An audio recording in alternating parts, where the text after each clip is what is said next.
Mike, the world record in the men's 800 meters held by Sebastian Coe of Great Britain, and the American record holder is Johnny Gray, 142.60, and he also holds the festival record, 144.66. He is the dominant 800-meter runner in the U.S. in the last decade, and here are the lane assignments for this men's 800 meters.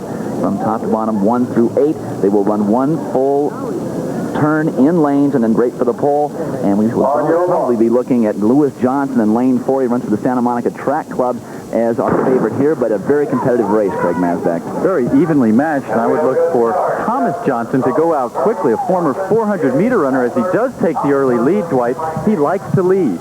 Well, that's going to be good for the rest of the field because he'll break some of that wind that is blowing down the backstretch. Actually, it's a swirling wind here, so it's hard to say where that wind kicks in, but Thomas Johnson, a big lead right now, followed by Lewis Johnson in the black of the North and Mark Dailey of the North in third. A lot of times that happens when an athlete moves up to the 800 from the 400. They can't restrain that speed, and I think that's a smart strategy when you move up. You need to use that speed in the first lap. Hard to tell if he's going fast with this wind, but he was fifth in the 1986 400 meters. But what a contrast in styles, Craig. You've got Thomas Johnson out in the front, much smaller gait, where Lewis Johnson, much taller, nice long loping gait, more like Johnny Gray, and their teammates from the Santa Monica Track Club. I was going to say, he looks just like Johnny Gray, although Johnny Gray himself likes to lead sometimes.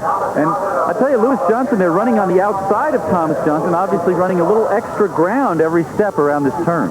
52.15 for the first 400. Of course, that's all due to Thomas Johnson's efforts that first lap. Lewis Johnson seemed content to run right next to Thomas Johnson. He wants to go into the lead, but Thomas Johnson's not letting him drop in. Back in third still, Mark Dailey of the North. But now it's Lewis Johnson trying to drop in, but as you said, running extra distance around this entire second lap, Craig. I'll tell you, it's tough when two guys battle each other down the backstretch like that. Sometimes leaves them vulnerable in the home stretch.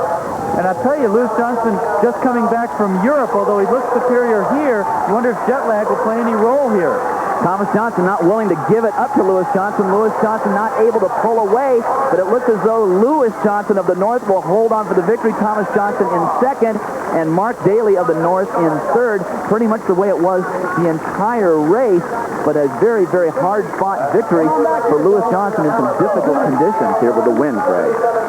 Unofficially 147.7, not that far over his personal best. And I'll tell you, I'm sure he came here thinking he was going to have an easy run of it. And Thomas Johnson on the inside, who went to the Florida State for a couple of years, ran the 400 meters for them, then he went into the Army and came back out. He's now at Ole Miss. He just never gave up. Really gutty running, and they say when you run the 400 meters, you can run anything. He obviously is moving up to the 800 with some pretty good style. A great victory for Lewis Johnson. You can see there that he is very, very happy with that, but he just never pulled away from Thomas Johnson. A gritty run by the smaller Thomas Johnson, the green. On the right, you see him. I'll tell you, though, Lewis Johnson kind of leaned on him and said, hey, you're not going to get by. He didn't leave a lot of room for him to come by on the inside. An important victory for Lewis Johnson, Santa Monica Track Club, teammate of Johnny Gray. He's got to be happy with this one. Thank you. Glad we got that ticket straight, huh? And the official results of the men's 800 meters, Lewis Johnson, 147.74. Thomas Johnson just behind him in second, and Mark Dailey stays in third for the bronze medal from the North.